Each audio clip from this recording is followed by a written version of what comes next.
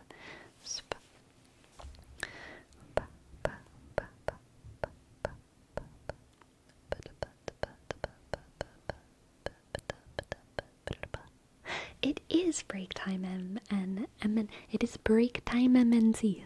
Time, MNC. Thank you for reminding me. I will be back, my friends, in 5-ish minutes. 5-ish minutes. 5-ish minutes. For more tingles and chit chats. Be back soon.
And Lena, thank you so much for the raid. I'm so sorry I missed it. Hello. Welcome in, raiders. Thank you so much. Thank you so much. Attica. Thank you. And hello, everyone.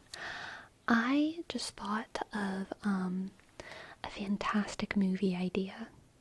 Okay? I just thought of a really good movie idea, and I want to run it by y'all. I want like an existential symbolist, no, maybe not symbolist, an existential comedic romance, an existential rom-com, all right, with two kind of anti-heroes as our protagonists, and it's gonna be kind of Bonnie and Clyde vibes, where it's like two bad people, right? Two bad people. But I want the comedy to be about them actually trying to kill everyone on the planet. I want them to have the motive of destroying humanity. And then for them to try and do it. You just want an evil romance movie?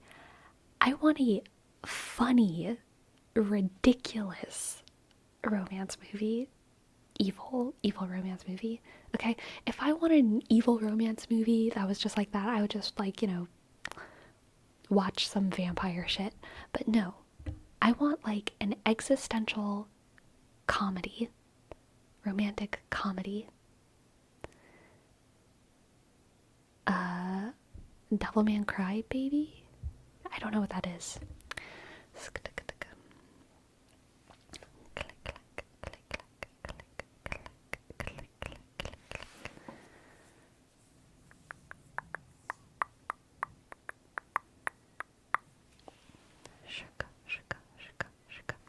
But I was thinking about it because villains always want to like take over the world or destroy the world or whatever. And whenever you're a kid, at some point you have the question in your head of like, why would they want to destroy the world? That's actually kind of stupid, right? And then you start watching things with more sophisticated villains who have like more sophisticated motives. But I kind of like the comedic element of the unsophisticated motive of destroying the world, like destroying humanity. Just there's no god complex where it's like Death Note would be more of a god complex of like, I want to create a pure world. There's nothing like that, right? Just I want to destroy humanity. Have a good night, Erica. I hope that your stream went well. Have a good one, and good luck tidying up. So basically Castlevania, but if his wife... I don't remember Castlevania. What was the song you sung earlier? I don't remember. Someone had redeemed it. It was called Lovers Rock? Lovers Rock by something.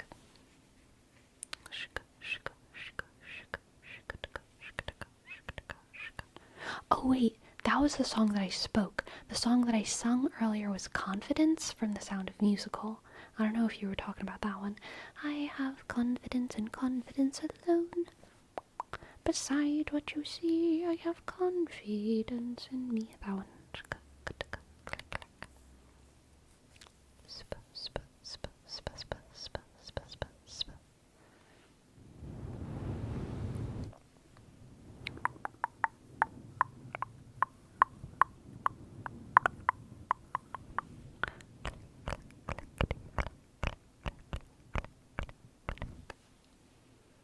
So like an I hate everyone deserves to die rationale.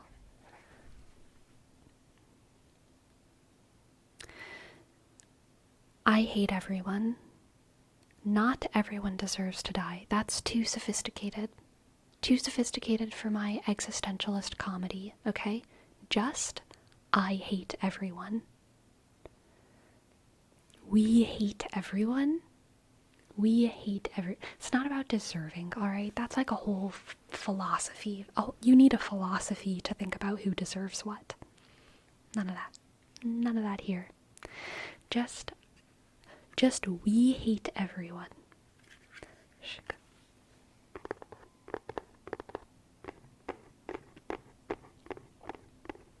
Scott Pilgrim? I don't like Scott Pilgrim. I'm sorry, I don't like Scott Pilgrim. It gives me nothing.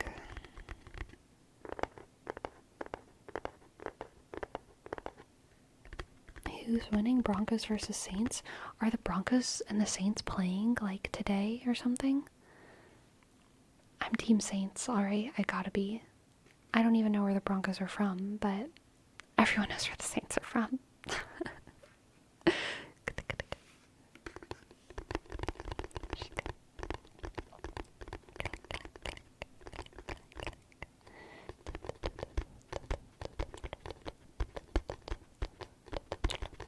Denver? Psh. Psh, psh, I say. Why are they called the Broncos? What is a Bronco? I don't know what a Bronco is. I know it's a car, but surely the team isn't named after the car. It's a horse. I didn't know that. Is it a type of horse? Or it is a young male horse? A horse breed.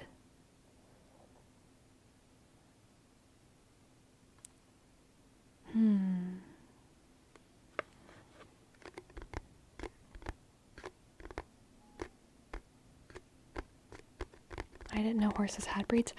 Horses do have breeds. They do. It's crazy. Horse with a soul 40 days younger.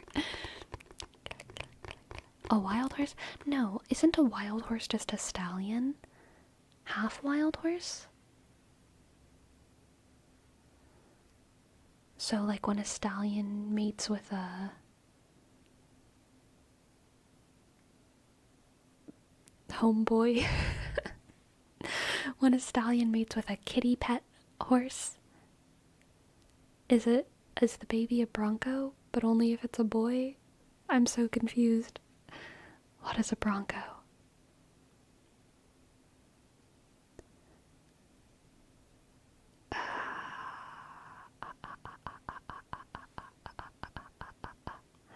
Bronco is a wild male horse. I trust you, Green Ninja. What is a stallion?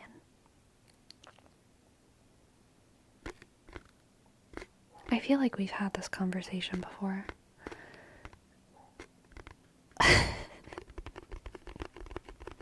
When a stallion mates with a homeboy.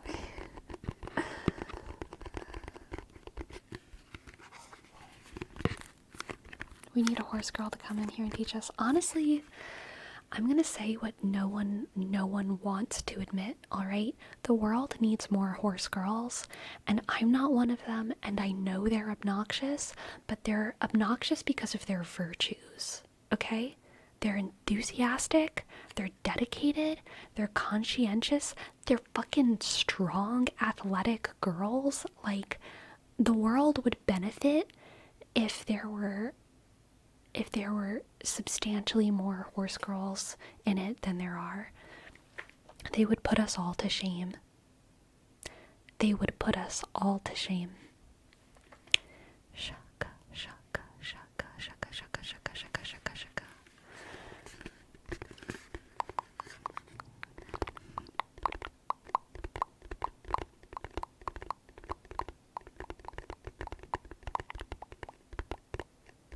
They would never get off their high horse if there were more of them.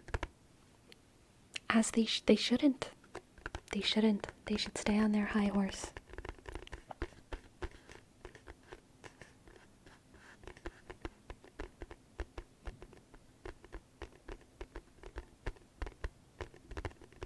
maybe need to rewatch John Wick, Sleepy.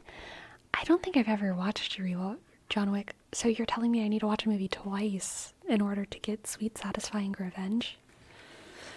I missed the center of my head. I'm not watching a movie twice. I'm not committing to watching a movie twice when I haven't seen it once. I cannot. Just watch Kill Bill. I do love Kill Bill. I love Kill Bill. I love Kill Bill. You can start the second watch like half an hour in. Yeah, that sounds fair. If I'm watching a revenge movie, it's The Count of Monte Cristo.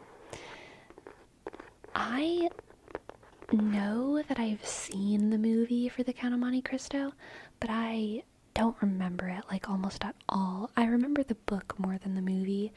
There's like a couple still images that I have of the movie in my head. Like I remember the prison because it had Dumbledore in it, and I remember the fight at the end, the sword fight at the end. But that's really all I remember of the movie from The Count of Monte Cristo. But the book I remember a lot more.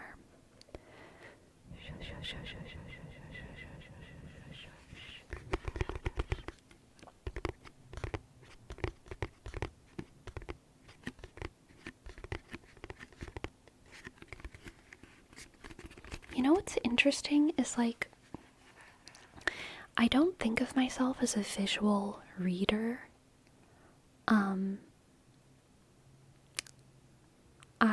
Whenever I read, I like absorb the story. From my perspective, whenever I read, I absorb the story with like, without really visualizing.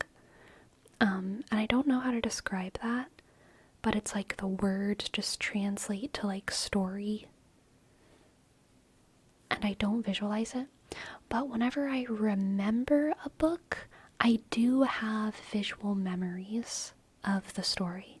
So there's some crazy shit going on in there. And I'm sure a neuroscientist would be able to explain that experience in a better way. Because I think even though I don't visualize it, whenever I remember the story, I think as I'm remembering it, I'm creating the visualization. I'm not actually remembering what I experienced when reading the book, if that makes sense. Does that make sense? I think whenever I remember it, I'm just recreating it in a visual way in my head, in a way that's different from how I actually absorbed the story, which was like purely like almost a linguistic knowledge of what happens. Isn't it, in a sense, the difference between making something versus being given the thing?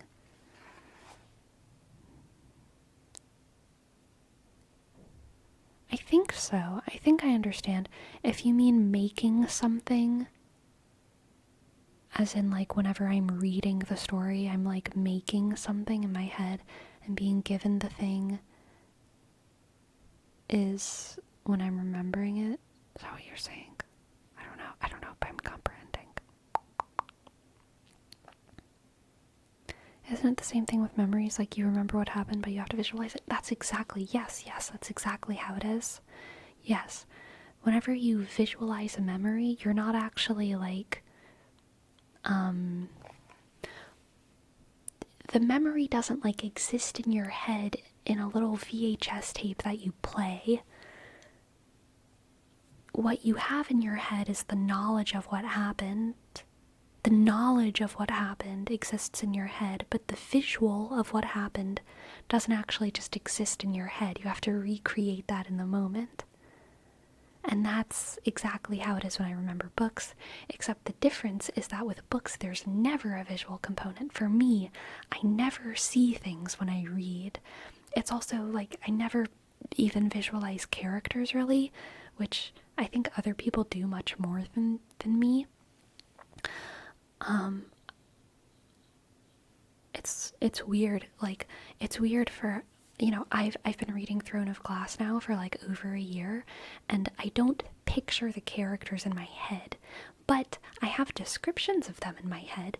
But the descriptions of them in my head, even though they have visual qualities to them, I don't like. There's no actress on the planet that could play Selena from the books where I could say she doesn't look like how I pictured her. There's no actress on the planet. As long as they like act like her and they have like the basic book descriptions of like her clothing and her body, like the harshness of her eyes, all of these things, they're not things I clearly visualize. They're just things that I like know are there. And so as long as there's like a girl there who's acting well, then it sells it for me. Same, Sleepy. Lengthy visual descriptions of characters are hard for me. It doesn't stick. Their actions do, though. Yeah. For sure. Sleepy, when you visualize characters when you're reading, do you even visualize these characters as being... Oh, do you ever visualize these characters as being you acting out their actions? I think I mean, like... No. I don't visualize them being me. Definitely not. No. But I do, like, immerse myself in the story. Yes.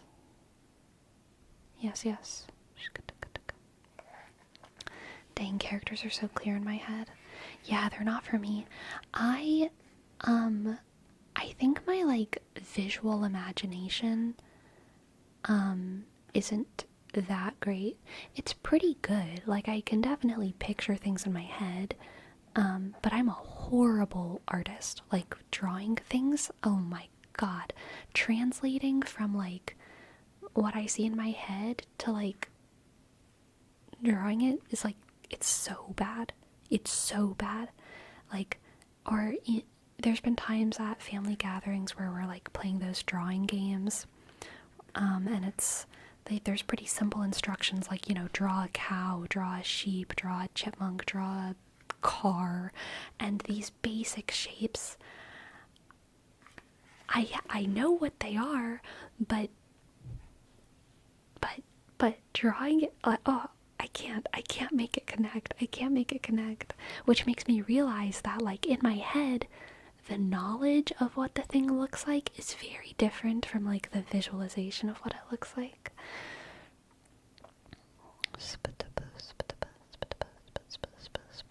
But if I were to ask you, how does she look, what comes to your mind right now? What comes to my mind first when you ask me how characters look in books is going to be their fashion.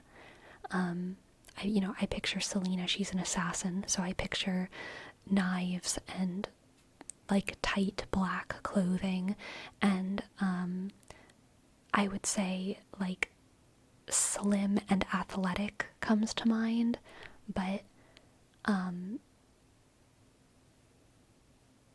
that's kind of it.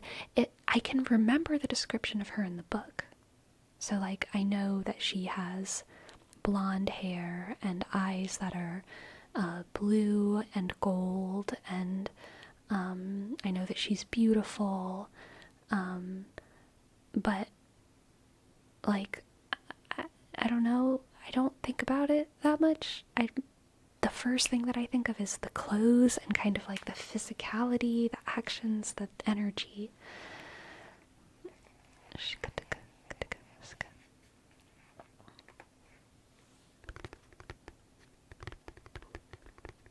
Sometimes when drawing I can visualize the thing well in my head, but I just can't translate it well on paper, and it ends up being completely different. Right.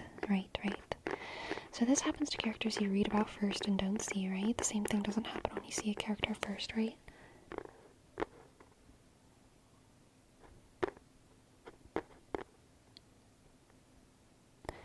It depends. Sometimes if I see a character first and then I read about them, it's still different, completely different. Sometimes it's the same, though.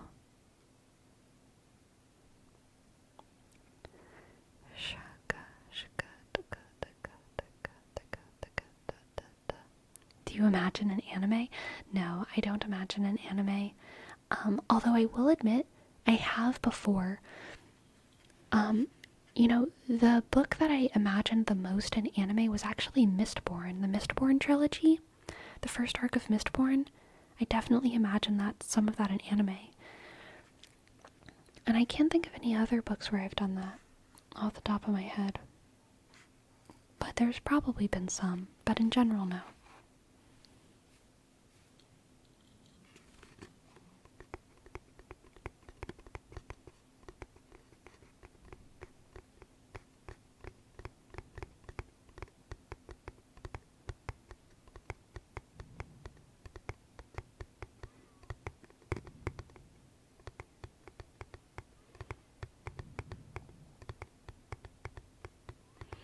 In theater, did you have to visualize a lot of things there? Like visualize the character you were gonna act?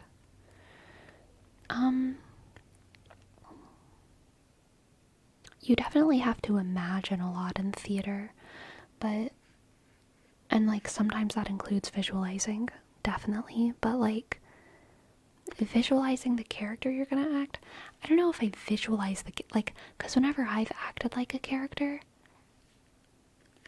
whenever I'm acting as a character, I mean, I visualize myself, but I visualize myself as that character.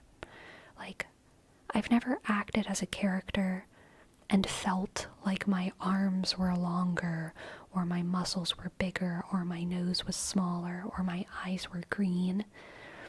Whenever I imagine myself as a character on stage, I move different and I talk different, but I don't imagine my like biology as being different. That would almost be like too distracting for me personally, I think. My soul is different whenever I'm like acting, but I don't imagine that like my biology is different.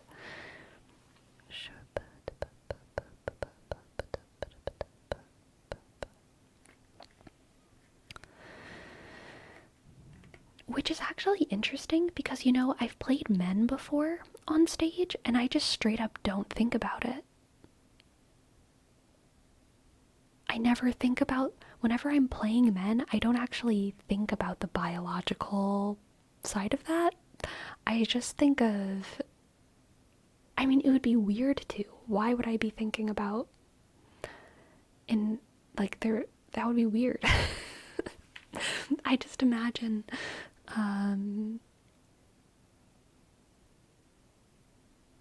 I imagine having the soul of a man, but I don't really imagine having the body of a man whenever I've played a man. I just imagine the soul of a man being in my body, and in the moment it's just not an issue. It's just not an issue. Because I'm just in a play, and I'm like, yep, I am a man now, and I have this body. And it's fine.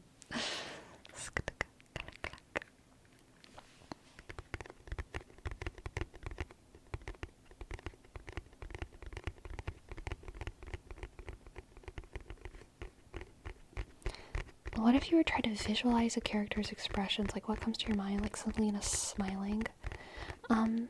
So if I try to visualize it, like right now, I'm literally just seeing like a mouth smiling. But whenever I'm reading a book and there's things about like, oh, they're so-and-so's eyes crinkled with laughter, so-and-so smiled, so-and-so gulped in apprehension, so-and-so's nostrils flared, I feel like I don't picture it, I feel what that means. So whenever like a character's eyes crinkle, I feel happy because I'm empathizing with that character laughing. Whenever the nostrils flare, I feel angry with that character and I continue reading. But it's like I'm consuming it as like information about the story, but I'm not visualizing the characters doing stuff. I can visualize it, like, again, for when you say, what if you try to visualize a character's expressions? Yeah, like I can visualize it, but like when I'm reading books, I don't do that because I'm reading too fast, and I am just consuming it as knowledge, consuming it as story, visualizing it. It would be like, it would be like watching a YouTube video at like 5 times speed. It would be annoying. It would be annoying. I wonder if everyone's imagining things with different senses to different degrees. Yeah, probably.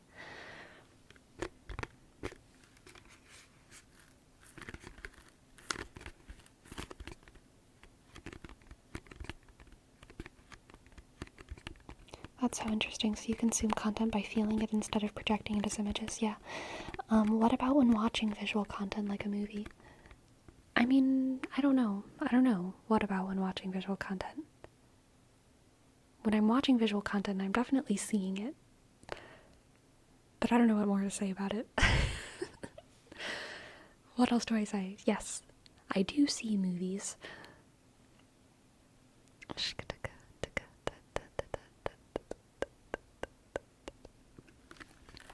It's actor artist mentality versus drawing artist mentality. So weird, you actors or something else. Interesting, sleepy sponge. Interesting. Yeah, but do you like feel the expressions too? Not to the degree that I do in reading. No, I don't think so.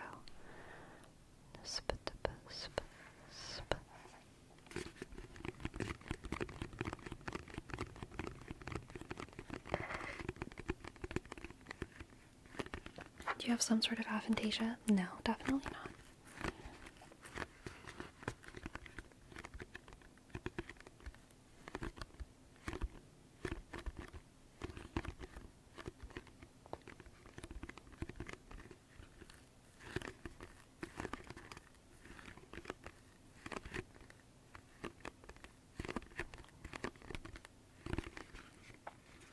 What do you think is scarier, a horror movie or a horror book? What makes you feel more uneasy? I haven't read many horror books, so it's hard for me to say, but horror books make me feel more uneasy, even though, I mean, I really feel like I've only read like less than, the only ones I can think of are 2. I wish there were more. I mean, maybe arguably 3. Horror movies make me jump. Books never make me jump.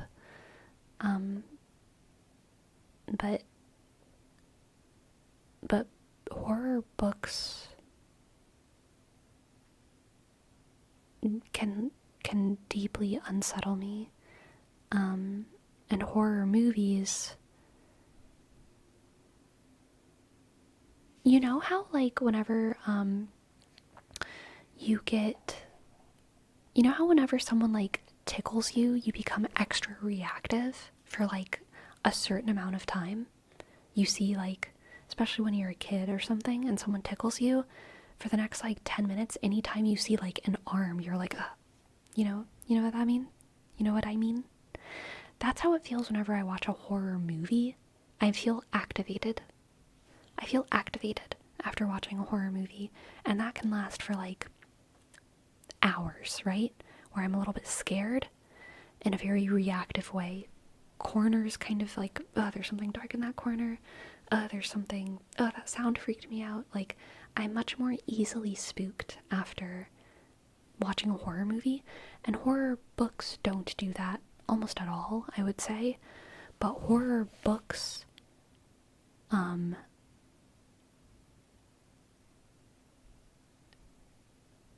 like affect my psyche in a much deeper way, I think, much less in a like a reactive way.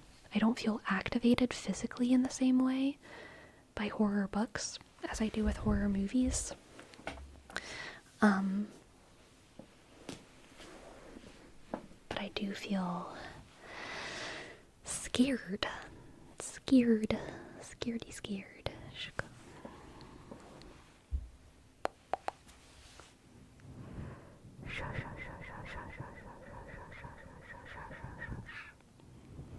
The advantage purpose of horror books is that the reader will imagine or feel things according to their own perspective, while movies are generally the director's vision, right? I feel like horror books or horror writing, I guess if it's like online, it actually, the reason that it's scary is because it actually makes me doubt my reality. And not even because it's trying to. Like the horror books that I've read, they happen in other, worlds. It's not supposed to be a true story. But it's still, because I'm reading it, it has this ability to make me actually doubt my reality. To make me wonder if there's a demon in that corner. To make me wonder if there's some kind of conspiracy to kill me in the world, to make me wonder if there's a ghost, to make me wonder if I'm whatever. Like I actually wonder these things, and I have to actively fight against the fear of a terrible thing happening whenever I read horror books. For horror movies, I don't really doubt my reality. I'm just more jumpy afterwards, and I'm more scared and easily spooked, which is a very different kind of fear. I think it also helps that horror books benefit from the idea of not knowing how the creature enemies look. Oh, yeah. Like in Alien, people loved it because for the whole movie you don't know what the aliens look like. But books, I think, make me feel same way. They got this eldritch illusion blanket in my mind. Yeah, that's fair. What about horror games? I have never played a horror game that I've enjoyed, but I also haven't played a lot of them, so I'm not against the genre, but I'm kind of uninterested in it, and I haven't yet found one that I've liked. Farewell, Hagen. Have a good night.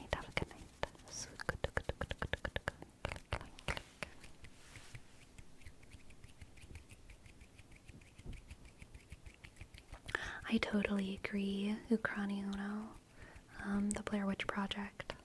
I do like that horror movie. I like found footage because of a similar thing. It doesn't show a lot, and that's very powerful for horror. I think it's easier to distance yourself from it in a movie because you're watching it happen in a specific setting and characters. Yeah. I agree.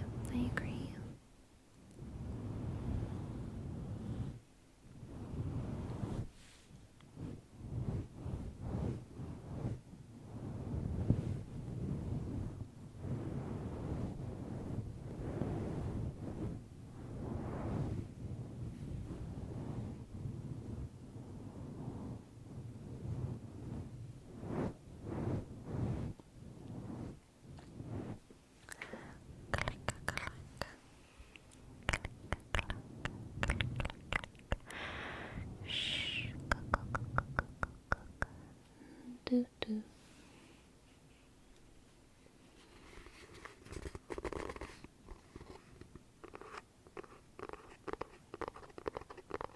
Personally, I find horror movies scare me more because I have no control over the situation. Interesting. Have you seen the drawings on the fan art channel? I have, and I love them. Oh my god. I am so freaking just amazed and impressed at the talent of people posting in the fan art channel on my Discord. Oh my god, like amazing, so amazing. Goodness gracious, you have such a talented community. Humans are just so freaking talented, and yeah, I'm lucky to be blessed by their talents. Did you see the one in which you dropped your nuggies? I did. It made me laugh. I showed it to someone. I was like, look at this thing. So good.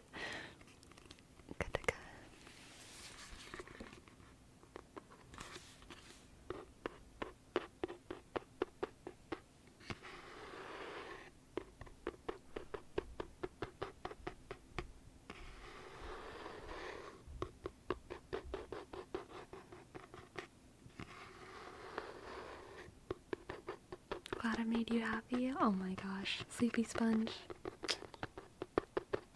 It was so good. definitely made me happy. Growing up, every time we got a horror video game, I made my brother play it, and I would just sit back and watch. Jerome, you saying that reminds me of a conversation that I had earlier this week. Someone asked me what the longest was that I ever got stuck on a boss in a video game. And I think I've talked about this before, but growing up, I almost never finished video games. I had a PlayStation 2, that was my main console. I also had a GameCube and a Wii, but I mainly played PlayStation 2. And there were so many games that I just didn't finish because I would get stuck on a boss for weeks and then I would just stop. And I would come back a couple weeks later and I would still not be able to do it. And I would just stop. And a year would pass and I would come back to it and I still couldn't do it. And I just never finished games. The first game that I finished, I think, was the Harry Potter, like the third, I think it was this, it was even, I can't remember if it was the second or the third Harry Potter video game for PlayStation 2. I think it was the second. But I finished it and I remember thinking, oh my god, I've finished a video game. I finished a video game. And it like blew my mind. And then I eventually finished Kingdom Hearts 1 and Kingdom Hearts 2. But like I didn't finish those things for years because of specific bosses. And also the first time that I played Kingdom Hearts 1, let's see, I think I was I want to say I was around 11 or 12. I think. I might have been younger though. But I think I was around 11 or 12. And I never did anything in the game menus. I don't know why I was so like intimidated by navigating the menu. Well, I don't know what was wrong. I think it was just like this little girl gamer moment of I felt like the menu like wasn't for me and I wasn't supposed to mess around with anything, which is so naive. But because of that, like 2 or 3 years after I finished the first Kingdom Hearts game, I learned that you could like modify your party and upgrade your weapon and like organize your shit. I never knew you could do that. I never knew that was an option. So I did everything. Yes, like level 1, everything. For the first Kingdom Hearts game, for no reason. I played the game hardcore badly by accident. And I remember, like, even after I learned that, and I learned, like, oh, you're supposed to, like, upgrade your armor and weapons and, like, do stuff in video games. And I started doing that, you know, like, I remember playing the second Kingdom Hearts game, I did that. And I remember playing some of the Final Fantasy 13. I definitely like messed around with my party and messed around with menus. And obviously, you know, yeah, okay. As I got older, I definitely started messing around with like menus. But it probably wasn't until I was like 20 maybe. And I was dating a guy who was a gamer. And I was watching him play video games, and I just realized, like, how much I wasn't doing in every video game. And it wasn't because he was playing video games that I was playing. It was like a teach someone to fish kind of moment. where I thought I was playing video games for like the previous like 10 years, but actually I was not really until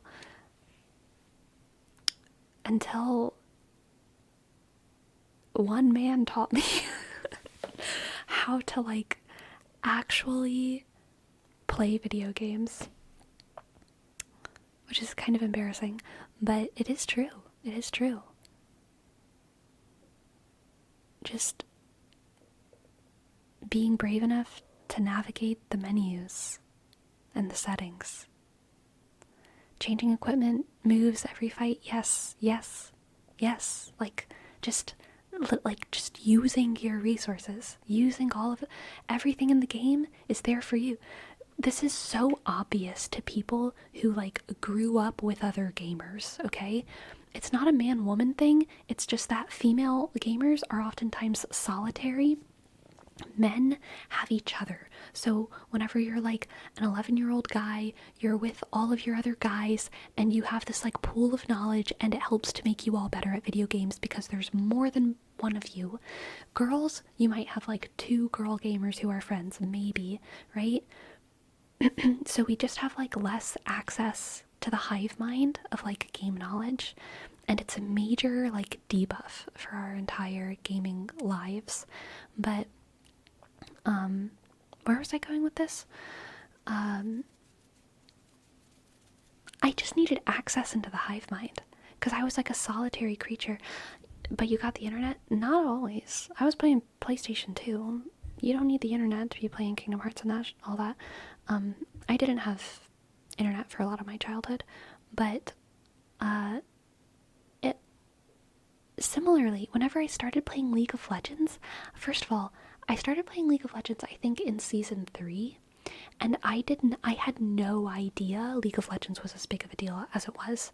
I found League of Legends by Googling on my Mac laptop what video games I could play on a Mac laptop, okay?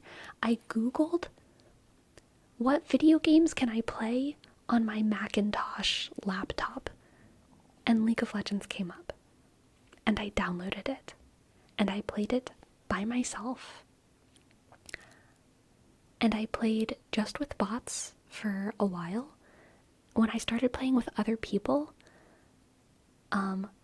it took me months to realize that I was supposed to be buying items in the shop. At all.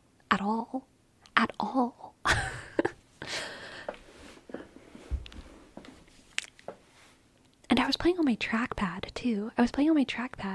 And no one told me that was wrong or bad. The tutorial, unless you go to YouTube and are, like, engaged in the culture of League of Legends, no one's gonna give you shit for using a trackpad. You know what I mean? Like, the tutorials of League of Legends don't say, use a mouse and not a trackpad.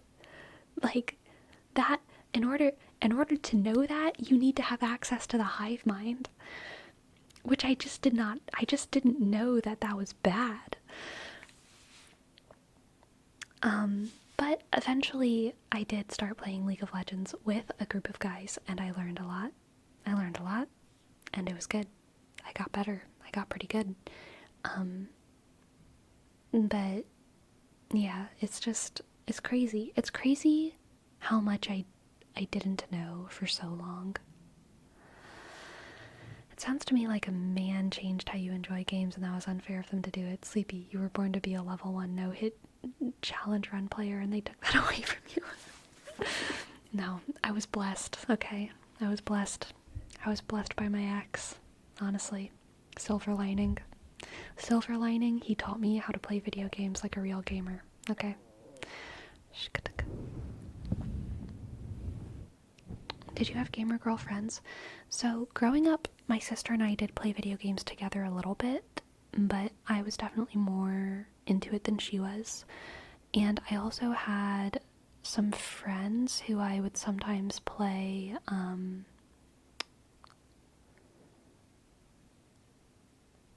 who I would sometimes play. What is it called? Like Super Smash Bros, the old Super Smash Bros with. And I had some friends that I would play the Nintendo DS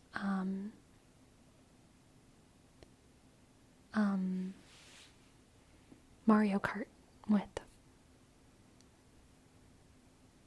I don't know if it was Melee or Brawl. It wasn't my game. I went to their house and played it, and I just smashed buttons, okay? I think it was N64. Yes, N64. Yes.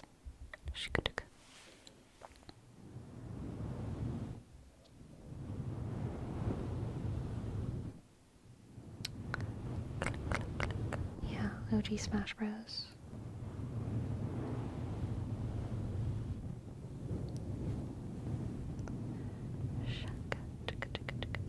I grew up playing fighting games, and then Bruce started uploading to YouTube and Street Fighter. Interesting. And then, yeah, like, I had my own PlayStation 2, and I had my own computer at a certain age, and I just played video games by myself. Other video games. Time to go back to Kingdom Hearts 1 and see if you can beat it without menus again. Yeah. Oh, this was my point.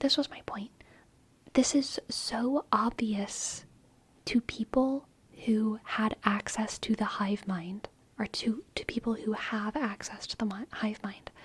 But whenever you are someone who's a kid and you don't have access to the hive mind, you don't know this. But like, the biggest lesson that I learned as a girl gamer is just that everything in the video game is for you. There's nothing that's there for anyone else. Like, the menus are for me. The weapons are for me. The flowers and the butterflies and the locations, they are all for me. Like, there's nowhere that I'm not supposed to go. There's no boss that I'm not supposed to kill. There's no part of the menu that I'm not supposed to touch. Like, I feel like my fear of menus when I was younger was rooted in like, oh, I'm gonna mess things up. I'm gonna mess things up if I like press a wrong button. But it just doesn't that just doesn't happen. Everything is for you. You can't destroy the video game by putting on different armor and by exploring the frickin' menu. And I think that weird internal belief came from my knowledge of computers whenever I was young, which you can mess up if you there are kind of parts of the computer that like only developers should be messing with, you know what I mean? And I did grow up with computers because one of my parents worked remotely, and so I kind of grew up with this like idea of that's the work computer, be careful with it, don't do things you're not like supposed to do on it, you're only allowed to do this one thing on it, you know what I mean? So I think it was kind of implanted in me because of that. But yeah, I actually, like, someone had to teach me that every part of a video game was for me. That was not a default belief. Which is funny now. It's funny now to me. Have you seen the series of that guy that teaches his girlfriend how to play games? Basic things like moving and aiming is so difficult to do at the same time for new gamers. Yeah. I have not seen that channel, but I believe it. I did watch the Michelle Carr video where she like trains to be a video gamer. I can't remember the title of it. And it was rough for me. It was rough because, yeah, I mean, at this point, I have been gaming for a long time, and like there's a point in the video where she talks about how, you know, she had to like learn that like the green bar is the health bar and the blue bar is the mana bar and like all these things. And yeah, I mean, it's crazy just like how much isn't obvious. These things are not obvious to people who do not No. It's not like, I don't know, cutting up a tomato or something, dicing a bell pepper. Gaming is not like a simple world. That reminds me of when I started playing WoW like 16 years ago, and I also played with a trackpad and didn't know anything about the game because it was my first time playing PC games. Like, I had my left hand on the arrows and trackpad on my right. Yeah.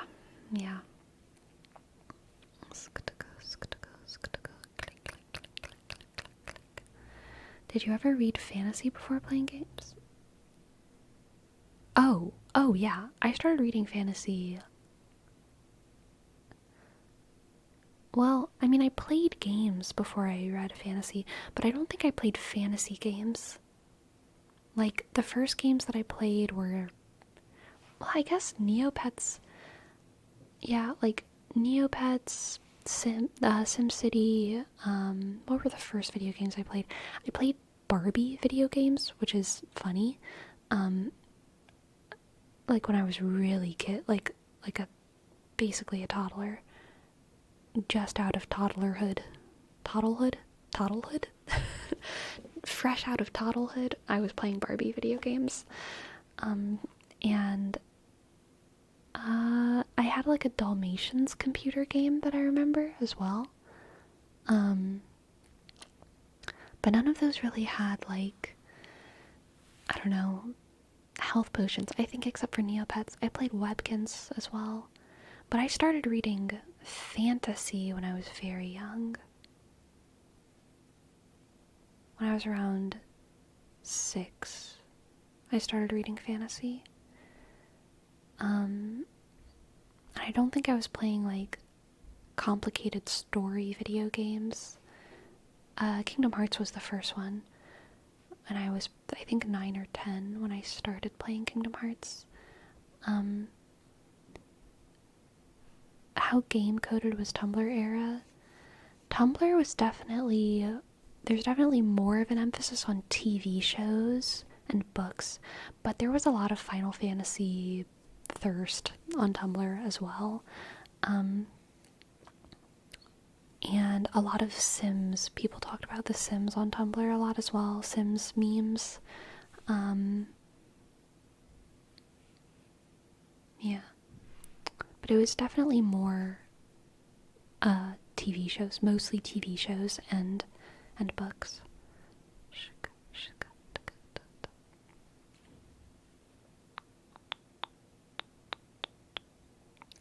Do you know about the yellow hints? I do not know about the yellow hints for Elm, but I want to know. What are the yellow hints? What are the yellow hints?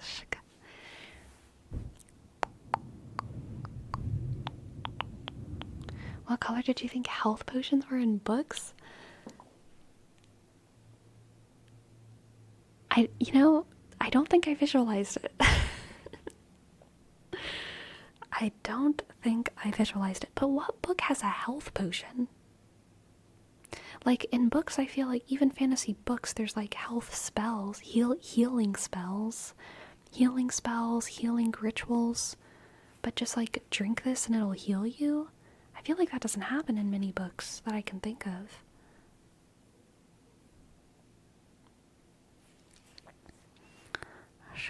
Throne of Glass has some? Yeah, but we're talking about books we read as kids, aren't we?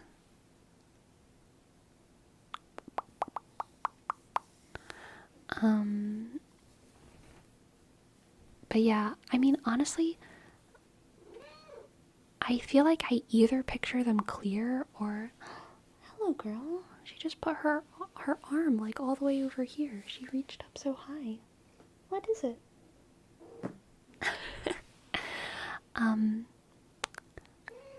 I feel like I picture them either as clear. Liquids are, like, always clear unless otherwise specified. Or I picture, like, what they're in. Like I picture, like, an opaque pot, container, vial, something. If I picture them at all. Most games hint at the player by having painted in yellow the way to go, Could be just a slight yellow, like a line on the floor towards a door, or a little yellow on the step of some stairs. Interesting. I'll have to keep an eye out. Hello, Gracie. You know, I think my cat's cold today. And the reason I think that is because I'm cold. And if a human is cold, then a little tiny cat's gotta be so cold. I bet she's so cold, little cuddly cat. Hello, mixed boy. Welcome in, welcome in, welcome in, welcome. Welcome, welcome, welcome. But she will keep me warm. Haha. Warm cat, warm cat, warm cat. But cat has so much more fur than you. But cats have a higher body temperature. If I remember correctly, I think cats have a body temperature of like 102. 102. So am I making that up? That seems too hot. Maybe it's like 99 or something. Whatever. They have a higher body temperature, which means they get cold more easily. Because, you know, more of a difference between the outside and the inside than us humans.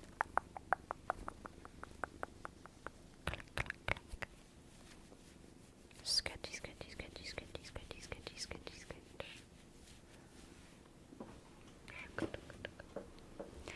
Look at her. She's looking pretty today. You're right, 102.5? Yeah. I think it's the same for cats and dogs. Right?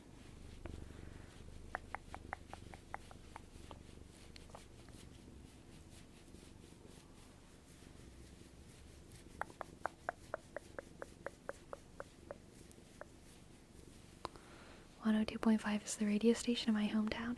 Sounds like your radio station is a dog. Destructicon. She is cute. She's freaking cute.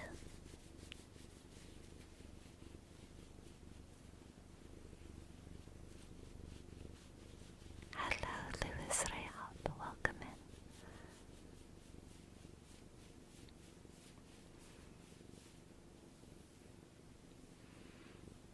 So yeah, I think they get cold because on top of having a hotter body temperature, they're also smaller. So dogs, even though they're hotter, they're generally bigger. Small dogs, I think, would be in the same situation as cats, but they're generally bigger, and so it's a little bit easier for them to, I don't know, stay warm.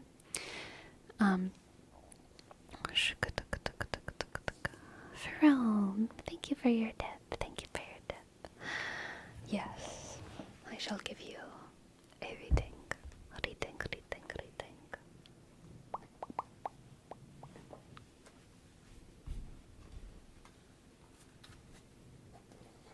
I'll try to not let my cat knock things off my desk.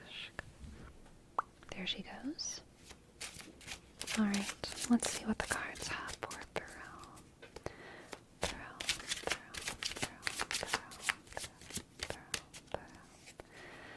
Ferrome.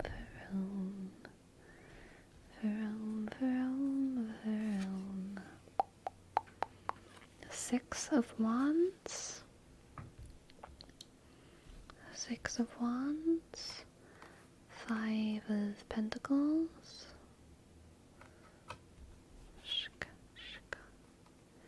And the Eight of Cups. Six of Wands, Five of Pentacles, and the Eight of Cups.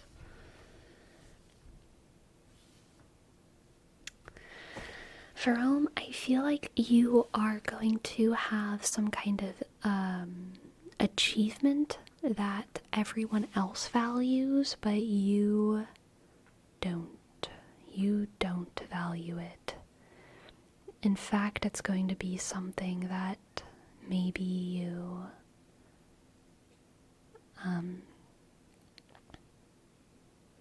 think is bad or shameful. The vibe is kind of like getting an award and then like taking it home and throwing it away. That's what the vibe is here.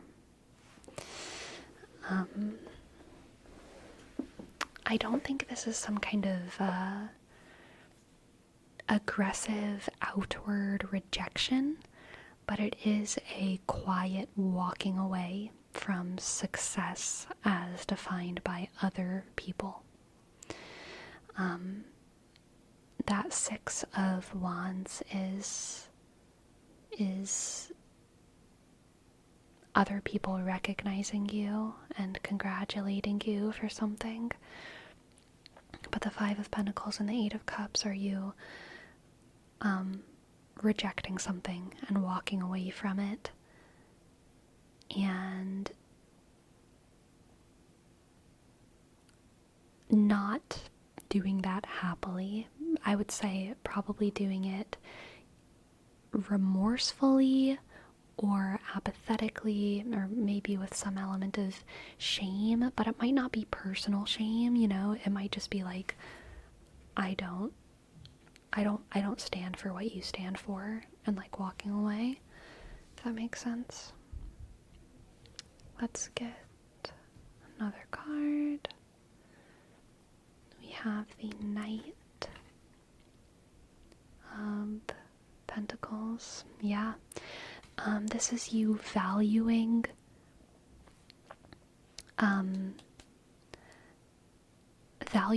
long-term success that you like that you work for, rather than short-term success that other people would grant you for like reasons that you don't believe in. This could also be similar to like maybe there's a nepotism situation where someone wants to just hand you a high position in a business that you don't believe in, and you saying no and deciding to make hats or something, and you have to start at the bottom of the hat making hierarchy, and you're never going to have the kind of wealth that you could have had if you took over the family business that you didn't believe in. That's kind of a similar vibe here. So it's like you're saying no to an easy path, or a path that is kind of handed to you because you don't believe in it, and instead you're choosing hard work, sticking by your principles, and all of the struggles that entails. Let's get an oracle card. Oracle card, oracle card, oracle card, oracle card, oracle card. For Rome.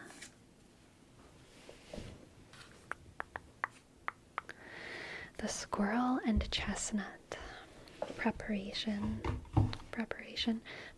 and the Knight of Pentacles go pretty well together.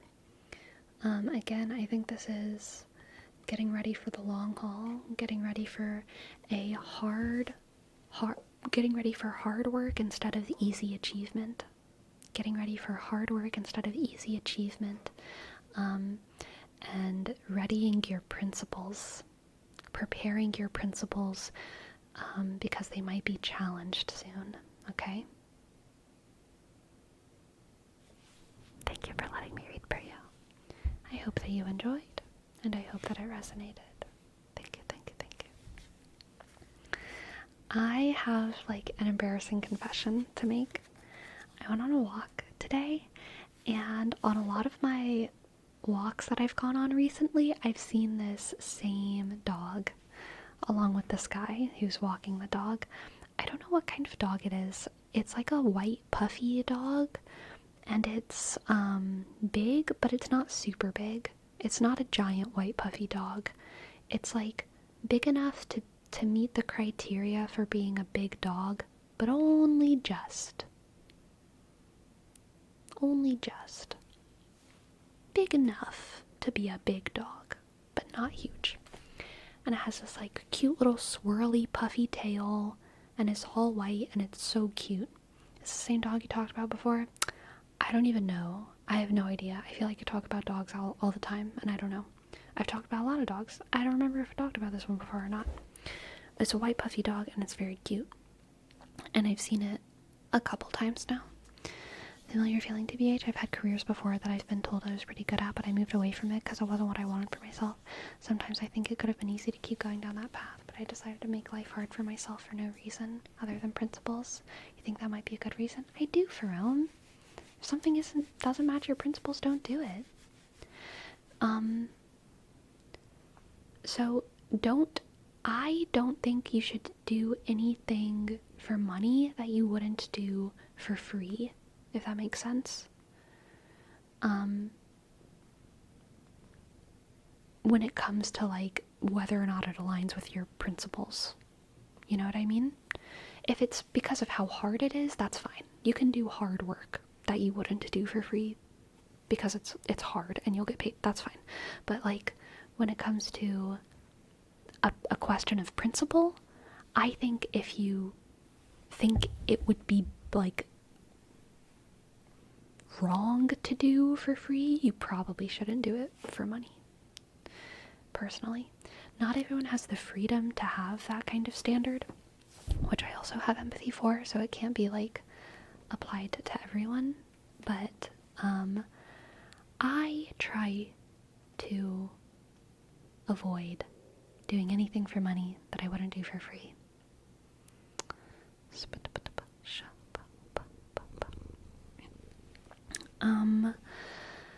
Anyway, there's this cute dog that I keep seeing, and where I walk there's lots of hills, and usually when I see this dog, me and this guy walking his dog are like crossing paths like this. And so, you know, we do the little like smile nod, keep walking. And this time though, we were passing at a different spot, and he was going up a big hill, and I was behind, and I was about to like turn a corner, but I was behind, and he did not see me, but his dog saw me, and I think this dog remembers me, because poor guy, he was like, he kind of looked tired, and he was like walking up the hill, probably like towards the end of his stroll, I don't know, and he's walking up a hill, you know, walking up a steep hill is hard sometimes, and Gracie is knocking down my stuff, I apologize, but the dog kept turning around to look at me and like pulling his leash. So like the guy was trying to walk and the dog was like turning around and like pulling him down. And the guy didn't turn around to see what his dog was looking at, but the dog was looking at me and like kind of wagging its little curly tail at me. And I was trying to be chill. I was trying to be a good civilian, you know, and just politely ignore the dog. But the like fourth time it happened, I kind of smiled at the dog. And then like the sixth time it happened, it kept happening. It was like this slow walk, and the guy wasn't turning around to see what his dog was looking at. The sixth time it happened, whenever the dog turned around, I kind of like put my hands on my knees and I did like a little wiggle because I wanted to like see what the dog would do. And of course that time, like the guy turned around, and I did not want him to see that I was like making faces at his dog while the guy was just trying to walk up the hill and was being pulled down the hill by his dog, and I didn't want him to know, to know that it was my fault because the dog was looking at me. So the guy turned around and I immediately like stood up and kept walking, and I don't know if he saw that I was making a face at his dog, but I worry that he did, and I worry that the next time I see this guy walking his dog, he's gonna like, I don't know, like avoid me or something, and like, and then I'm not gonna be able to see his dog. Sad. I want to cross paths with that dog. Identified man official. Welcome back, Sassy. Hello. Glad to have you back, and thank you so much for the sub. Thank you.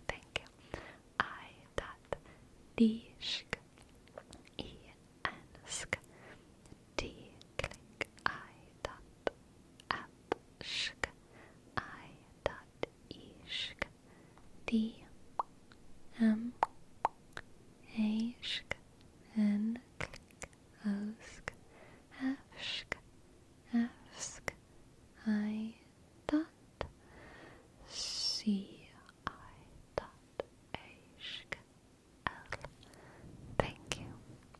Thank you, thank you. And Bubble Sloth, thank you as well. Thank you, thank you. Thank you for your sub. Ashk. App click. Ashk. B. L. E. Shk. Underscore. S. L. O. Shk. D. H. Thank you. Thank you, thank you, thank you. Maybe the next time he stops to actually let you pet the dog, though. Man, I doubt it. I doubt it. Everyone here's an introvert. People like showing off their dog. You're fine. I don't know. My cat's on my lap, though, and she's pretty cute. You're a pretty cute cat. You're pretty cute. So, part of my schedule change, I talked about how it's like a new time, a new fresh start, new me, is that I'm gonna start trying to go to the gym at night instead of the morning. Like, because why not? Why not just change things up? So I'm waking up a little bit later in the day now, which is also gonna, I think, help me adapt to winter. So in order to better adapt to winter, I'm waking up later in the day because the sun rises later. And because I'm waking up later in the day, I do not want to go to the gym at like 8, 9, 10 a.m. Ugh, sounds horrible. Too many people. Too many people. So in my previous chapter of life, I was going to the gym usually at around 5, 6, 7 a.m. or on the earlier side of that. Usually I would try to get there by at least 6 a.m., sometimes earlier. And it's nice and empty, sparse at that time as well. But now I'm going to start trying to go later, generally around after stream, to like see how that feels. Do you still usually have enough energy at night? We're gonna see. This is my first day trying. I don't know. How easy is it for you to go to sleep while feeling physically tired? I sleep great when I'm physically tired. The gym actually hypes me up quite a bit though. Like I get really excited, like I get endorphins and stuff. So, a lot of times the gym like pumps me up for the day, or at least that's how it used to be. So I'm gonna like see if I can change myself, you know what I mean? And see if I can transition into a me where I come back and fall asleep. I don't go to the gym, but I do go for night photo walks sometimes. I should do that more. Ooh, that's cool. Night photo walks are cool. I'm also probably honestly gonna go to the gym a little bit less. I want to invest a little bit of more time into like other stuff, and the gym makes me tired, and like, you know, I don't need to be going like 4, 5, 6 days a week. I just there's no reason for me to do that, really. So I'm probably just gonna be trying to go like 2 or 3 days a week and going at night. Yeah. New chapter. You get to see the comet? No, I did not. I did not see any comet. Shika, shika, shika, shika. What would Mike Israel say? Dude. Probably some crazy shit. Probably some shit that you would like laugh at uncomfortably, You know what I mean? But you would laugh. You would laugh. And that's what's important.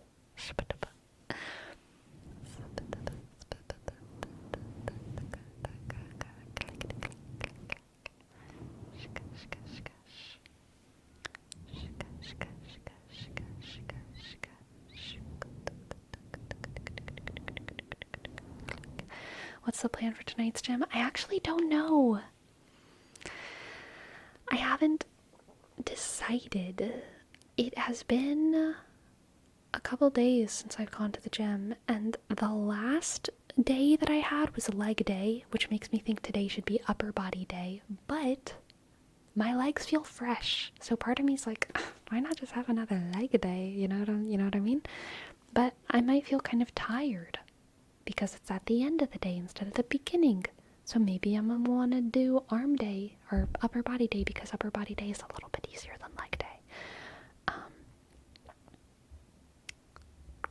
What if we leave it to RNG?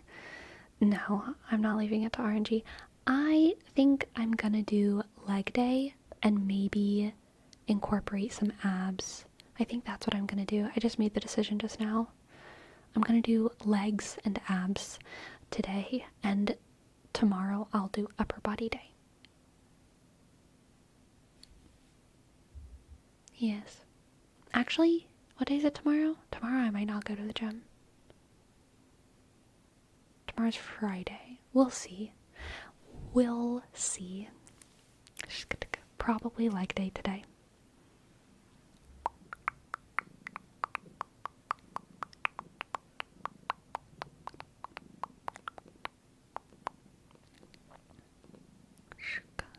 You gonna use Jacob's ladder?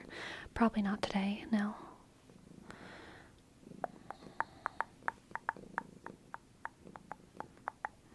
I don't like doing Jacob's ladder on leg day because it's just too much. Too much on the legs. Because Jacob's ladder is like cardio for me. So I don't mind finishing off an upper body day with cardio or like a light gym day with cardio. But leg day is so intense and also obviously lower body intensive that I feel like I don't really want to do cardio after leg day. Not like dedicated cardio. I'll go on a walk, but like, that's it. Do you divide your workouts by lower body, upper body, or push-pull leg? I do lower body, upper body. I do like lower body day, upper body day, and then like accessory day. And on accessory day, I do like easier lifts, like just no crazy compound lifts. And like on accessory day, I just do whatever isn't sore and whatever is like a relatively easy thing. So like machine stuff that I want to do, it changes. It depends on how my body's feeling. And then I'll also do like some like step ups on like big blocks, and I'll try to do like a dead hang, It's like a wacky fun day. Upper body day, lower body day, and my wacky silly fun day of easy lifts and silliness. Bulgarian split squats, yeah, those are on leg day. I'll probably do those tonight. Probably do those tonight. Going to the gym like, okay, now let's do a silly one. Yeah, very true. That is how it is.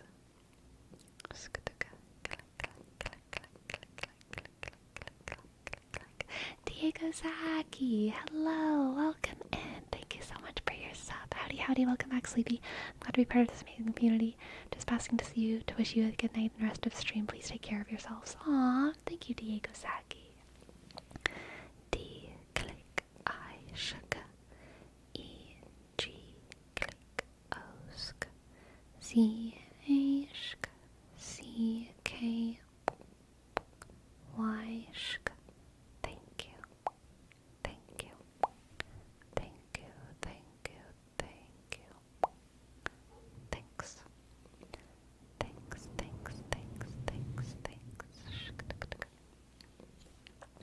Sleepy is an up-to-date science-based lifter plus a silly day.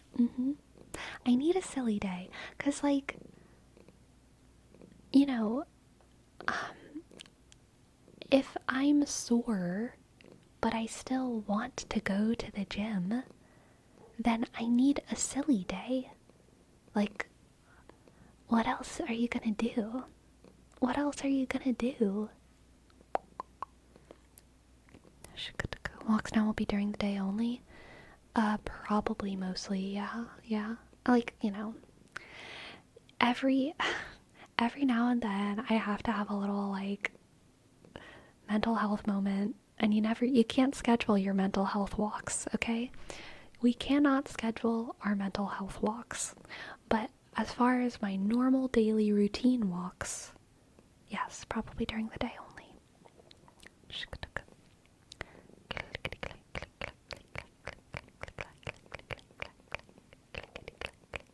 My cat's purring so loudly. Can y'all hear her? She's far away from the mic, so I'm not sure if you can. She's on my lap. But she is purring.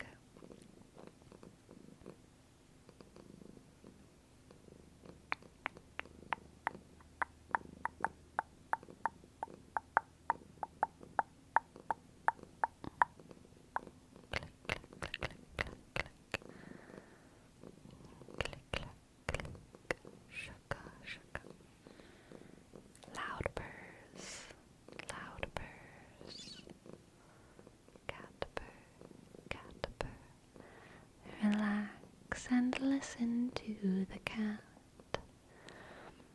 Relax and listen to the cat. I feel good right now, y'all. I feel good. It's been a weird, tough week, and in this moment, streaming with my cat on my lap, with lovely, beautiful, very cute chat, I feel pretty good.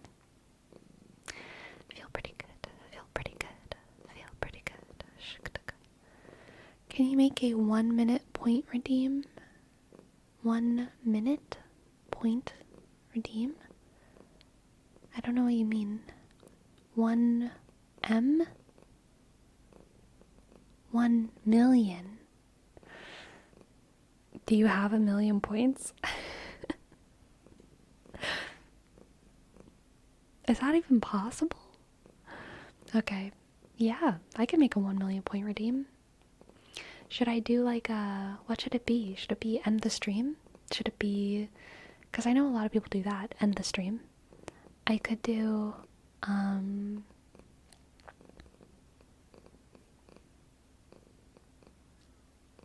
what would a 1 million reward be?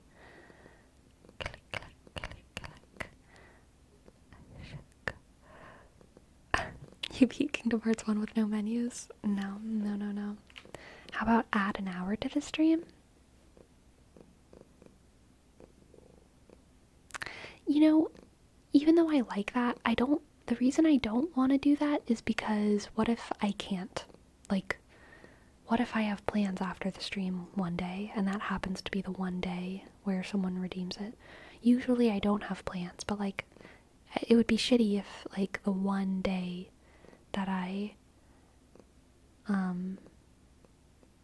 that that gets redeemed is like, oh shit, I can't do that today.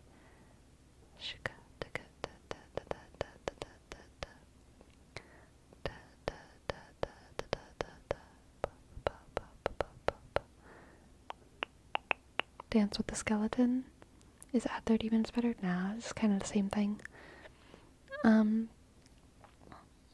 Because, like, the problem isn't, like, the effort, the problem is just, like, the time constraint, right?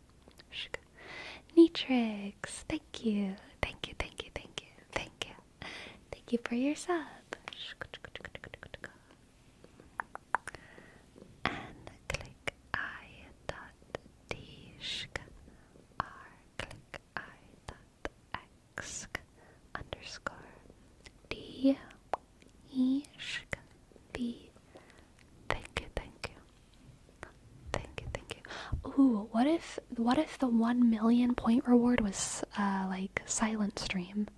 Like no talking, just ASMR, no talking stream. You could unlock no talking stream, no talking ASMR.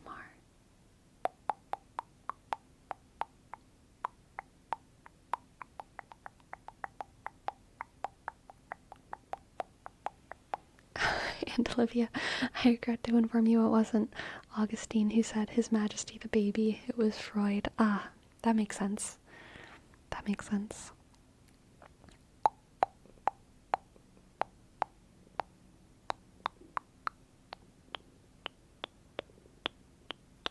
Sleepy, I have a question. You may have answered it or said it already, but with your fresh start new schedule, will there be any changes to the streams? No, there will be no changes to the streams. Stream is safe. Stream is sacred. Stream is safe. Star chart read? That's an idea, Green Ninja. That's an idea. I could do a star chart read for 1 million. It's extra funny because Destructicon is the only one who's had a star chart reading. So if Destructicon gets the 1 million, it's gonna be his same star chart. Which is pretty funny. Oh, Green Ninja, you had one too? Oh god, I don't even remember. I'm so sorry. I feel like I'm remembering it, but I also feel like I'm just I also feel like I'm just imagining it because you're saying that you have had one. I don't even remember it though. I remember that you're a Sag, but that's kind of it. How many people you think are over 100k? I don't know. I don't know. I don't know. I have no idea. I have no way of knowing. And Olivia's at 156k. Nice. 145.7k? That's wild. I don't believe that Destro is close to 1 million. I'm gonna be real. Like, I don't think it's possible. I don't think it's possible. Have I been streaming long enough? You're gonna have to audit me?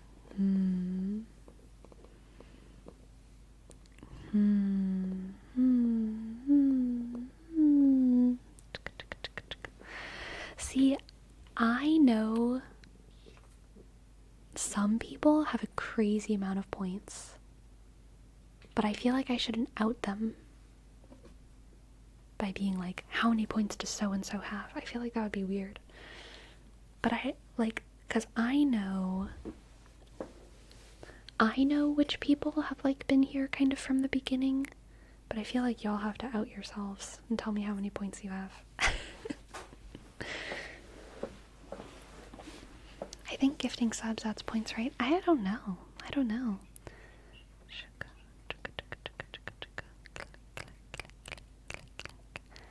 I once saw how many points Sleepy had and I was amazed. I have the most points.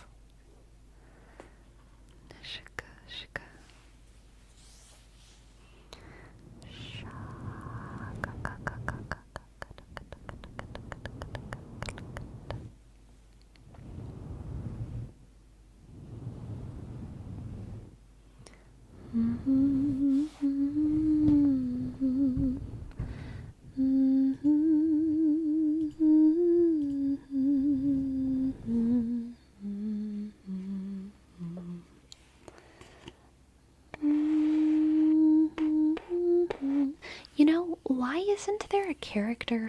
I feel like there should be a keyboard character for Infinity.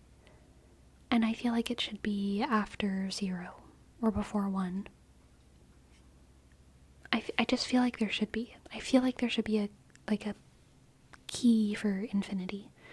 Or it should be a symbol that you can shift something. Isn't there one with alt keys? I'm sure there is, but there should be one on the keyboard, like inscripted on the keyboard. How often would you use that key? There's infinite uses. Okay?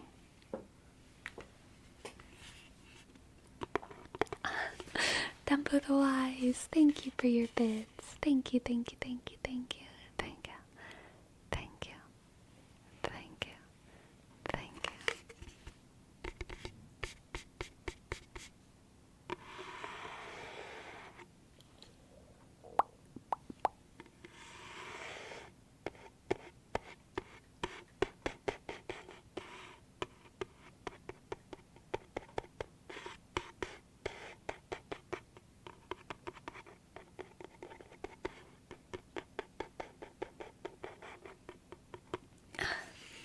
Very good job, chat. Very good job, Burnout Club and Viral. Very good, very good. I only really needed that when writing in detailed math equations, otherwise I would never use it, but imagine how many emojis we could make if the symbol was at our fingertips. Yeah, there would be a lot.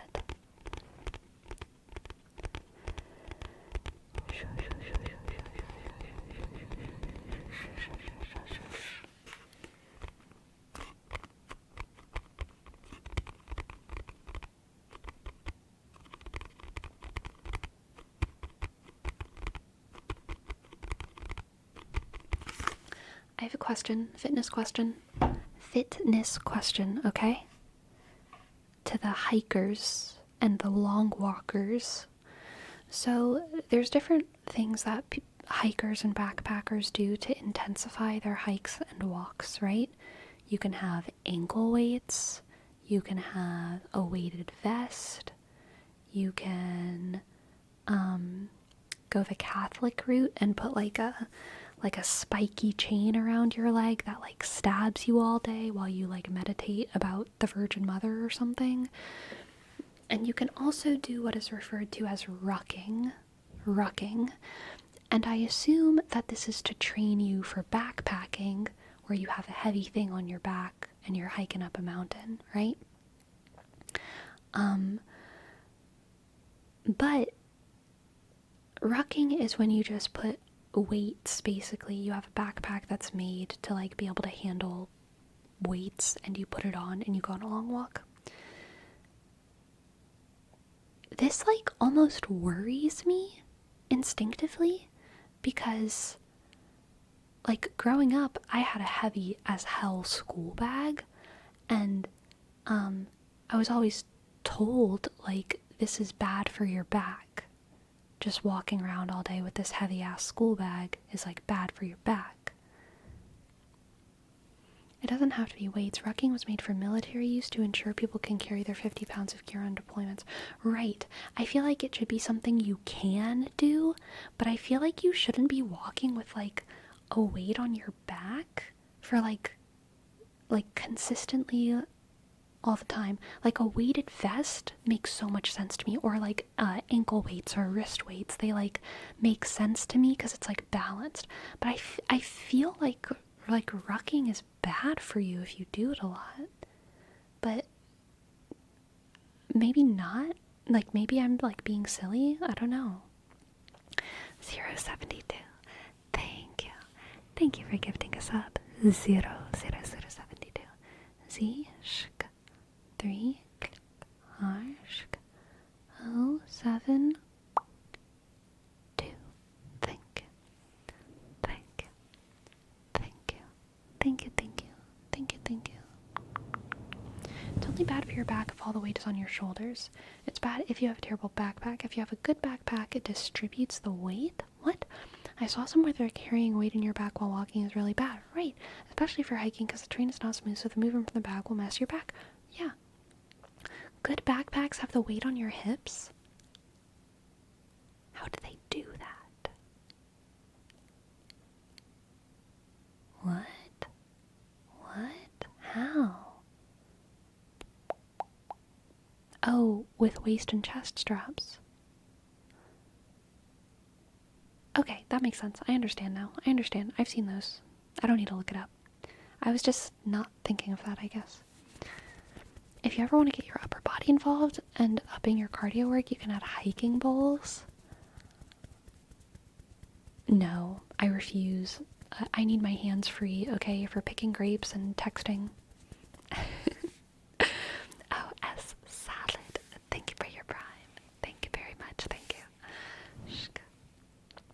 O sk S A L A shk D. Thank you. Thank you, thank you, thank you. But if you ruck with a drawstring backpack, I'm pretty sure you'll die like 40 soul days earlier. So true. Either way is not ideal. Those backpacks are the best option, but it's still better if you didn't have it in you. I feel like a weighted vest makes the most sense. Definitely. And before Sleepy becomes the next Death Stranding main character. I don't know what that is. I know it's a video game though, but that's it.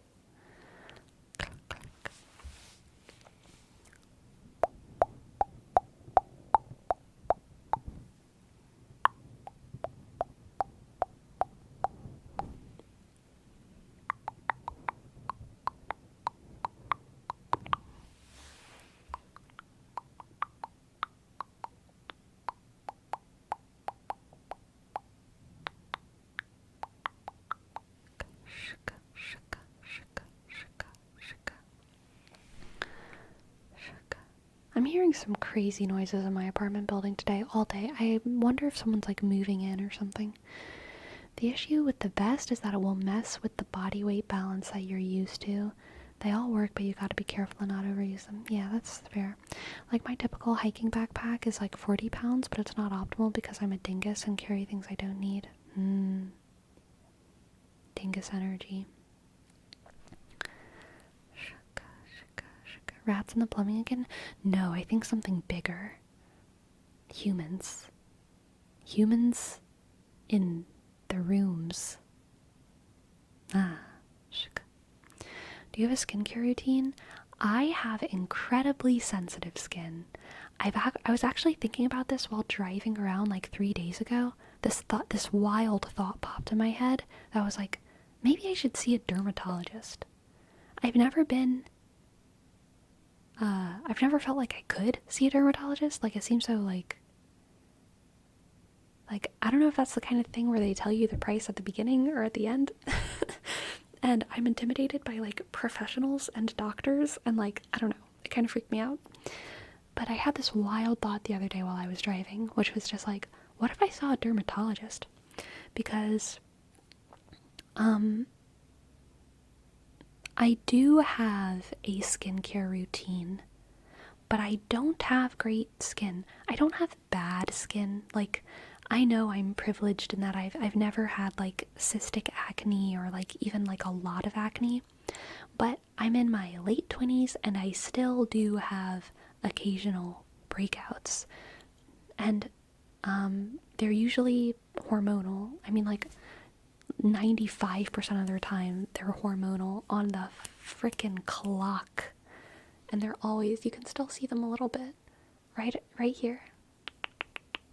I get pimples right here every time. Sometimes right here, but it's like every time right here. On the clock. And it's annoying. It's freaking annoying. And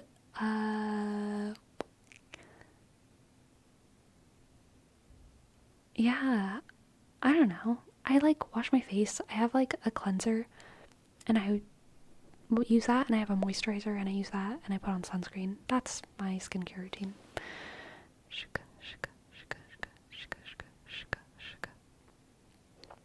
Do you use more pricey skincare because you have sensitive skin? No. I just don't change my routine, because if I do anything different, if I use a different sunscreen, if I use a different cleanser, even if it has like the same active ingredient, if I use a different cleanser, different sunscreen, different moisturizer is like the worst, I will break out. So I just am consistent. I have a Shea Moisture cleanser, and I have a St. Ives moisturizer. Both of them are pretty cheap, and I use Bare Republic sunscreen. And I don't change. If I change, I will break out. So if I change, I have to really believe in it. You know what I mean? And then eventually my skin will adjust, but it will take like a solid 3 or so weeks for my skin to like adjust to a new product. And that happens with makeup as well. If I change my foundation, if I use a different concealer, then I will break out.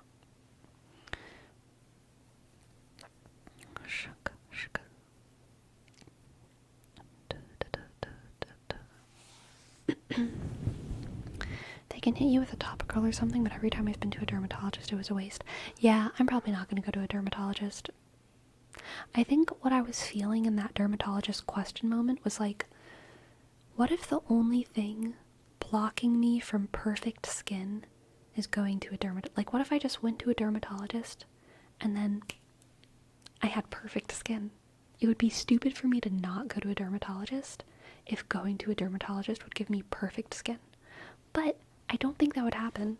I think I would go to a dermatologist and nothing would happen. Use the same brand for all the steps? No, I do not. Shea Moisture Cleanser, St. Ives Moisturizer, Bare Republic Sunscreen. Does your skin get irritated too, or just breakouts? I think just breakouts.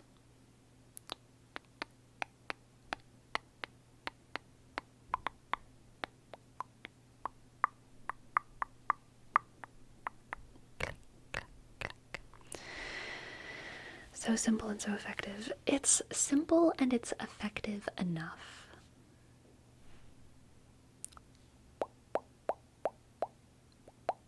You yourself are your best dermatologist. You know what? I believe you, Ren Siren. And honestly, like, I come from a family where none of us have perfect skin. I have big pores. I'll show y'all, okay? Like, in the name of being a real human on the internet, I have big pores. My pores are big. I have a strawberry nose. It's called a strawberry nose. My pores are big, and using my cleanser keeps them from getting clogged. I used to, like, whenever I was in high school and early college, I definitely had, like, clogged pores. I don't have clogged pores. My pores are nice and clear and nice and clean, and I'm happy about that. And all it takes is cleansing my skin, right? But I still just have big pores, you know? And there's very few things that can shrink pores. They're usually kind of crazy procedures, and some would argue not effective procedures. But do you get blackheads? No. I used to have, like, clogged pores, but I don't really get anything like that anymore.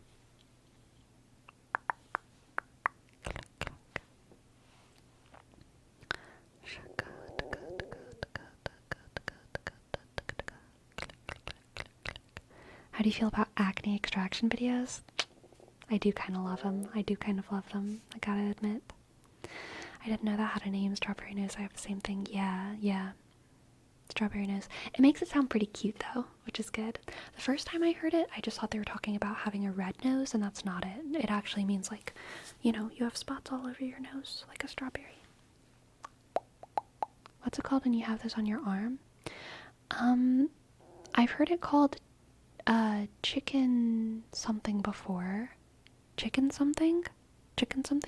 A lot of people who have this, like, fair complexion. Isn't that rosacea? No, rosacea is a reddening of, like, this area whenever you, like, exert yourself, right? Which I don't have. But people who have this kind of complexion often have the it's called chicken something. It might just be called chicken spots. Like, I don't even know what to call it, but, like, spots on your arm. And the biggest thing that I've found to help that is just exfoliating. Exfoliating the hell out of your arms. You can't exfoliate the hell out of your face because your skin is too soft and sensitive. But I can exfoliate the hell out of my arms in the shower, and I can do it every day. Scrubby, scrubby, scrubby, scrub. And it helps immensely. Like, my arms feel so much more, like, smooth than they used to. Man, they used to be crazy, but exfoliating is amazing. I can still feel them a little bit, but, like, exfoliating. Do you use a washcloth? I have, like, a glove, an exfoliating glove. Do you have strawberry legs? No, I don't. Those abrasive ones? Yeah. Yeah, keratosis pilaris. Yeah, that's this. Y'all can't really see it too well, but raw. I don't know. there treatments for strawberry nose? I mean, I'm not a dermatologist. What I have learned is that having a strawberry nose, what it is having large pores. And large pores are not really a problem in the same way that like oily skin is not really a problem. There's an aesthetic thing that our culture has about it. It doesn't make you more unhealthy. It doesn't make you more susceptible to disease. It doesn't make you less good at reproducing. It's like not a problem. And that's why there's not really treatments for it that are like that consistently work. There's things that you can do to clean your skin, to clean your pores, which is like cleansing. And if you use a cleanser, you have to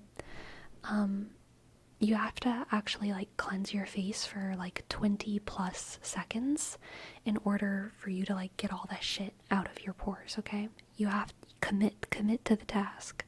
Don't just scrub, wash away. 20 plus seconds.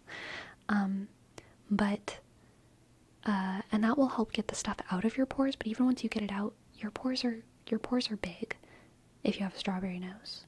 And that's okay. That's totally okay. If you want to shrink them, there's like operations that you can do, but they are just cosmetic operations and they don't have crazy results. They do have results though, and if you want to look into that, you know? Look into that.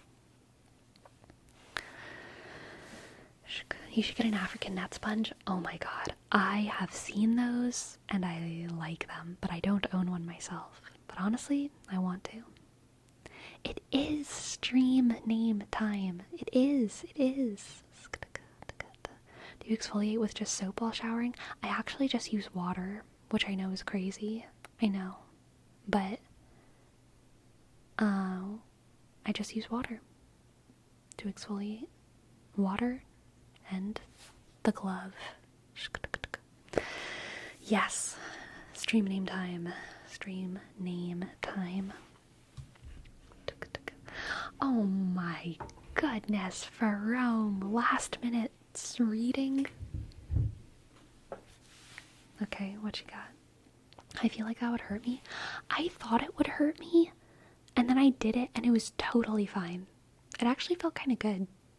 Like, it would hurt. I think it would hurt on my face. Faces and necks are so sensitive, but it felt good. I mean, it felt... I love exfoliating with just water. Okay, Crystallized by Poppy. I think I've heard this song.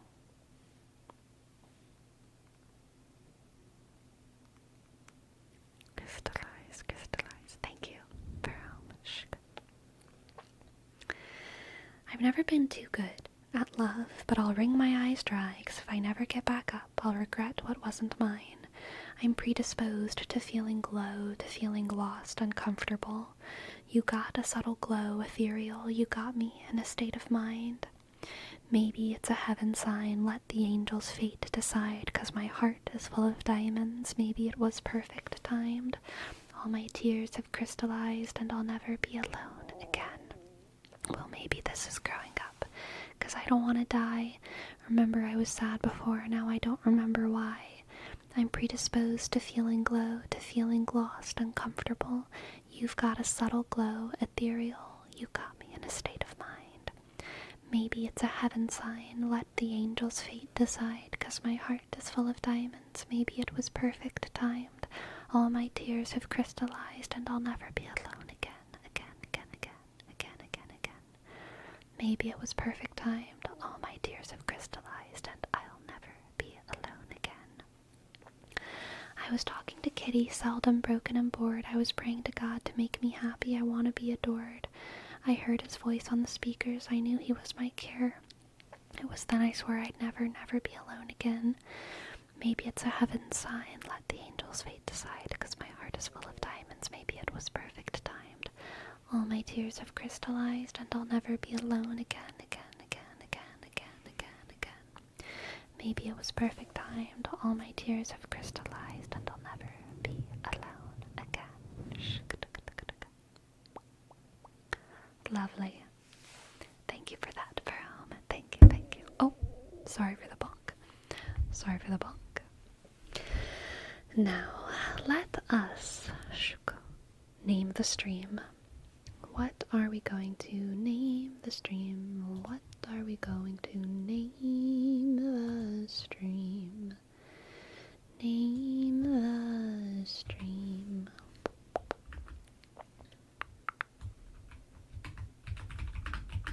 We did talk about Love is Blind Habibi.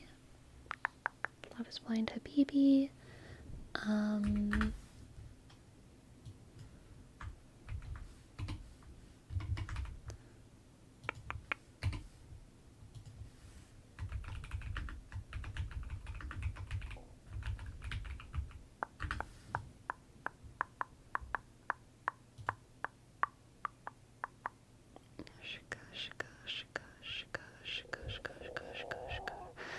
My stomach keeps growling. I am sorry. I will eat. Love is Blind Habibi. Girl. Oh, here we go. I'm gonna call it Gamer Girl Education. Love is Blind Habibi. Gamer Girl Education. Skincare. Let's call it that. Oh, it's yours. I thought that was me. Oh my god. Yes. Love is Blind Habibi. Gamer Girl Education. Skincare. What you gonna eat?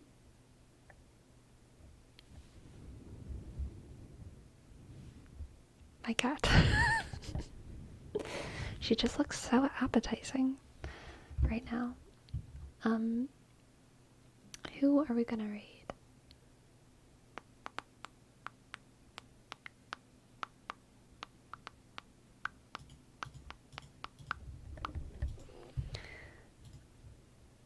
Let's raid the Mystic Village brothers and sisters.